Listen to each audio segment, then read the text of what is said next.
ഭൂരിപക്ഷം എന്ന് നമ്മൾ കരുതുന്ന ഒരു ജനവിഭാഗം യഥാർത്ഥത്തിൽ ഭൂരിപക്ഷമേ അല്ല. അവരെ ജാതിയുടെയും പ്രാദേശികവാദത്തിന്റെയും പേരിൽ കഷണങ്ങളായി മുറിക്കണം. കേൾക്കുമ്പോൾ ഏതെങ്കിലും വിദേശ ശത്രു രാജ്യത്തിന്റെ ഗൂഢാലോചനയായിട്ടൊക്കെ തോന്നാം, പാകിസ്ഥാന്റെയോ ചൈനയുടെയോ ഒക്കെ അല്ലേ? എന്നാൽ ഒരിക്കലും അല്ല. ഇത് നമ്മുടെ ഇന്ത്യയുടെ മണ്ണിൽ പരസ്യമായി ഉയർന്നു കേട്ട ഒരു വിഘടനവാദ പ്രഖ്യാപനമാണ്. All India Muslim personal law ബോർഡിന്റെ പ്രധാന വക്താവായ മൗലാന സജ്ജാദ് നൊമാനി നടത്തിയ ആ ഞെട്ടിക്കുന്ന പ്രസംഗത്തിന്റെ പിന്നിലെ യഥാർത്ഥ ലക്ഷ്യമെന്ത്? എന്തുകൊണ്ട് ഇവിടുത്തെ മാപ്രകളാരും ഇതിനെപ്പറ്റി ഒരു അക്ഷരം മിണ്ടുന്നില്ല? ഇന്ത്യയിലെ ഭൂരിപക്ഷ സമൂഹത്തെ തരംതിരിച്ച് പരസ്പരം അടുപ്പിക്കാൻ ഇവിടെ ആസൂത്രിതമായ നീക്കങ്ങൾ നടക്കുന്നുണ്ടോ? അതിലും ഭീകരമായ മറ്റൊരു ചോദ്യമുണ്ട്. രാജ്യം ഇത്രയും വലിയൊരു വിഭജന ഭീഷണി നേരിട്ടിട്ടും ഇവിടെയുള്ള പ്രമുഖ മതേതരവാദികൾ എന്ന് സ്വയം അവകാശപ്പെടുന്നവരൊക്കെ എന്തുകൊണ്ട് ഇപ്പോഴും മൗനം പാലിക്കുന്നു? ഇത് നേരെ ഓപ്പോസിറ്റാണ് നടന്നതെങ്കിൽ ഇങ്ങനെയാണോ സംഭവിക്കുക?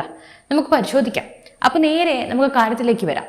അടുത്തിടെ നടന്ന ഒരു അടച്ചിട്ട യോഗത്തിലാണ് അഖിലേന്ത്യാ മുസ്ലിം വ്യക്തി നിയമ ബോർഡിന്റെ വക്താവായിട്ടുള്ള മൗലാന സജ്ജാദ് നൊമാനി അതീവ ഗുരുതരമായ ചില പരാമർശങ്ങളൊക്കെ നടത്തിയത്. ഒരു മതനേതാവ് എന്നതിനപ്പുറം വലിയൊരു ജനവിഭാഗത്തെ സ്വാധീനിക്കാൻ കഴിയുന്ന വ്യക്തിയുടെ നാവിൽ നിന്നാണ് ഈ വാക്കുകളൊക്കെ വീണത് എന്നത് ഇതിന്റെ ഗൗരവം വർദ്ധിപ്പിക്കുന്നുണ്ട്.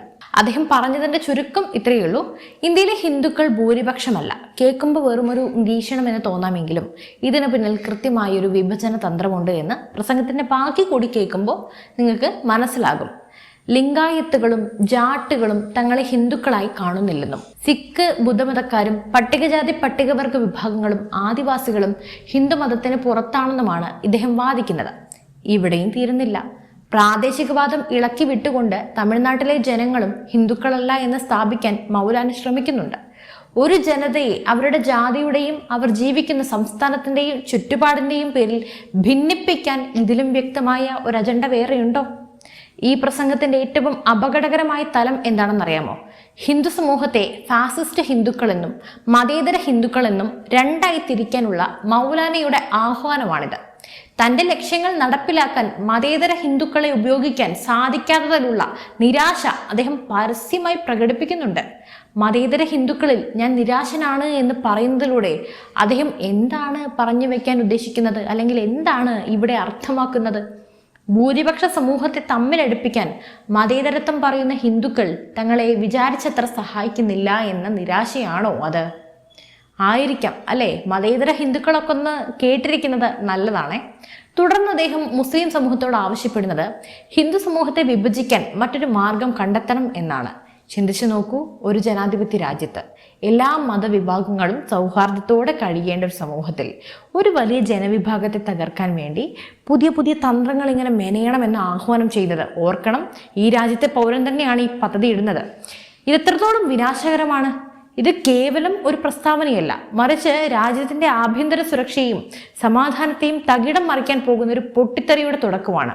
ഇനി നമ്മൾ ചർച്ച ചെയ്യേണ്ടത് ഈ നാടകത്തിലെ ഏറ്റവും വലിയ ഇരട്ടത്താപ്പാണ്.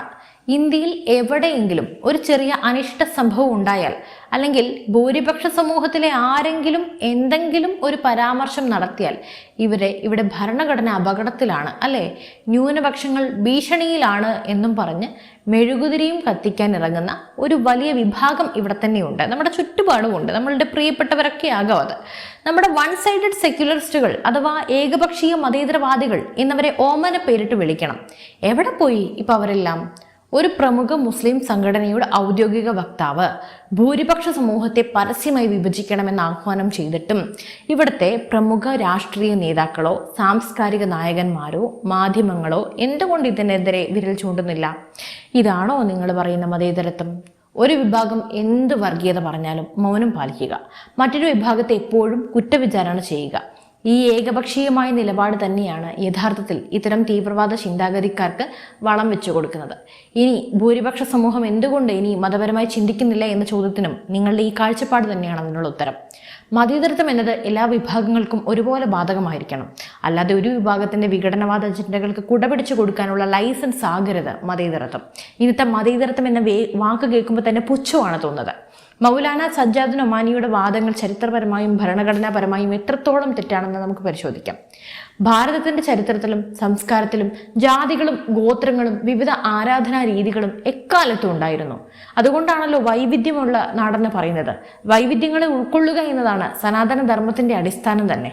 ഭരണഘടനാപരമായ യാഥാർത്ഥ്യം ഇന്ത്യൻ ഭരണഘടനയുടെ ആർട്ടിക്കിൾ 25 പ്രകാരം ഹിന്ദു എന്ന നിർവചനത്തിൽ സിഖ്, ജൈന, ബുദ്ധ മതവിഭാഗങ്ങളും ഉൾപ്പെടുന്നുണ്ട്. വ്യക്തി നിയമങ്ങളുടെ കാര്യത്തിൽ ഇവർക്കെല്ലാം ഒരേ നിയമവ്യവസ്ഥകളാണ് ബാധകം. തമിഴ്നാടിന്റെ പാരമ്പര്യം നോക്കാം. തമിഴ്നാട്ടിലെ ജനങ്ങൾ ഹിന്ദുക്കളല്ല എന്ന മൗലാനയുടെ വാദം ചരിത്രത്തോടുള്ള വെല്ലുവിളിയാണ്. ലോകത്തിലെ തന്നെ ഏറ്റവും വലിയ ഹിന്ദു ക്ഷേത്രങ്ങളും, ഉദാഹരണത്തിന് തഞ്ചാവൂർ ബൃഹദീശ്വര ക്ഷേത്രം, മധുര മീനാക്ഷി ക്ഷേത്രം, ആത്മീയ പാരമ്പര്യമുള്ള മണ്ണാണ് തമിഴ്നാട്. അവിടുത്തെ ഭക്തിപ്രസ്ഥാനവും നായനാർമാരും ആഴ്വാർമാരും ഭാരതീയ സംസ്കാരത്തിന്റെ ആണിക്കല്ലാണ്. ലിംഗായത്തുകളും ജാട്ടുകളും ആചാരങ്ങളിലെ വ്യത്യാസങ്ങൾ ചൂണ്ടിക്കാട്ടി ഇവരെ ഹിന്ദു സമൂഹത്തിൽ നിന്നും അടർത്തി മാറ്റാൻ നോക്കുന്നത് രാഷ്ട്രീയ ലാഭത്തിനു വേണ്ടി മാത്രമാണ്. സാമൂഹിക പരിഷ്കർത്താവായ ബസവേശ്വരന്റെ ദർശനങ്ങൾ ഭാരതീയ ചിന്താധാരയുടെ ഭാഗം തന്നെയാണ്. ഇതെല്ലാം അറിഞ്ഞുകൊണ്ട് തന്നെ മൗലാന നൊമാനി ഇത്തരം പ്രസ്താവനകൾ നടത്തുന്നത് കൃത്യമായ പൊളിറ്റിക്കൽ എഞ്ചിനീയറിംഗിന്റെ ഭാഗമാണ്. വോട്ട് ബാങ്ക് സുരക്ഷിതമാക്കാനും ജനങ്ങളെ എക്കാലത്തും ഭയത്തിന്റെ നിഴലിൽ നിർത്താനും നമ്മുടെ രാജ്യത്തെ ശരീഅത്ത് നിയമങ്ങളുടെ അധീനതയിൽ കൊണ്ടുവരാനും ഇത്തരം വിഘടനവാദ ആശയങ്ങൾ ജനങ്ങളിലേക്ക് കുത്തിവെക്കേണ്ടത് അവരുടെ ആവശ്യമാണ്. ഈ സാഹചര്യത്തിൽ ഹിന്ദു സമൂഹം തിരിച്ചറിയേണ്ട ചില യാഥാർത്ഥ്യങ്ങളുണ്ട്, അല്ലെങ്കിൽ ബുദ്ധിയുള്ള മനുഷ്യർ ചിന്തിക്കേണ്ട കുറച്ച് കാര്യങ്ങളുണ്ട്. നിങ്ങളെ ജാതിയുടെ പേരിൽ, പ്രാദേശികവാദത്തിന്റെ പേരിൽ, രാഷ്ട്രീയ ചിന്തയുടെ പേരിൽ ഭിന്നിപ്പിച്ചു നിർത്തിയാൽ മാത്രമേ നിങ്ങളുടെ അജണ്ടകൾ നടപ്പിലാക്കാൻ സാധിക്കൂ എന്ന് ഇത്തരം വർഗീയവാദികൾക്ക് നല്ലതുപോലെ അറിയാം. ബ്രിട്ടീഷുകാർ പണ്ട് ഭിന്നിപ്പിച്ച് ഭരിച്ച ആ ഒരു കാലഘട്ടം ഉണ്ടല്ലോ, ഡിവൈഡ് ആൻഡ് റൂൾ, ആ തന്ത്രത്തിന്റെ പുതിയ പതിപ്പാണ് നമ്മൾ ഇന്ന് കാണുന്നത്. ഇതിനെതിരെ ശക്തമായ ജാഗ്രത പുലർത്തേണ്ടതുണ്ട്. ആഭ്യന്തരമായ വ്യത്യാസങ്ങൾ എന്തു തന്നെയായാലും രാജ്യത്തിന്റെ ഐക്യത്തിനും സംസ്കാരത്തിനും നേരെ ഇത്തരം ഭീഷണികൾ ഉയരുമ്പോൾ ഒരുമിച്ച് നിൽക്കാൻ സമൂഹത്തിന് സാധിക്കണം. വർഗീയത ആരുടെ ഭാഗത്തു നിന്നുണ്ടായാലും അത് എതിർക്കപ്പെടണം, ചൂണ്ടിക്കാണിക്കണം. ഒരു വശത്ത് വർഗീയത പടർത്തുന്ന നൊമാനിയെ പോലെയുള്ളവരും മറുവശത്ത് അതിന് മൗനാനുവാദം നൽകുന്ന വ്യാജ മതേതരവാദികളും ഒരുപോലെ അപകടകാരികൾ തന്നെയാണ്. അക്കാര്യത്തിൽ യാതൊരു സംശയവുമില്ല. നൊമാനിയുടെ ഈ വിഘടനവാദ പ്രസംഗം വെറുമൊരു വാക്കല്ല, അത് ഇന്ത്യയുടെ ഐക്യത്തിന് നേരെ തൊടുത്തുവിട്ട ഒരമ്പാണ്. വ്യാജ മതേതരത്വത്തിന്റെ മുഖം മൂടി അണിഞ്ഞവർ ഇനിയെങ്കിലും ഒന്ന് കണ്ണ് തുറന്ന് കാണുക. അതോ വോട്ട് ബാങ്ക് രാഷ്ട്രീയത്തിന് വേണ്ടി ഈ രാജ്യത്തെ കഷ്ണങ്ങളാക്കാൻ അവർ കൂട്ടുനിൽക്കുമോ? എന്തായാലും നിങ്ങളുടെ അഭിപ്രായം എന്താണ്? ഇതൊക്കെ കേട്ടിട്ട് നിങ്ങൾക്ക് എന്ത് തോന്നുന്നു? നിങ്ങളുടെ അഭിപ്രായങ്ങൾ തീർച്ചയായും താഴെ കമന്റ് ചെയ്യൂ. മറ്റു വാർത്തയും വിഷയമായി വീണ്ടും എത്തും വരെ നന്ദി.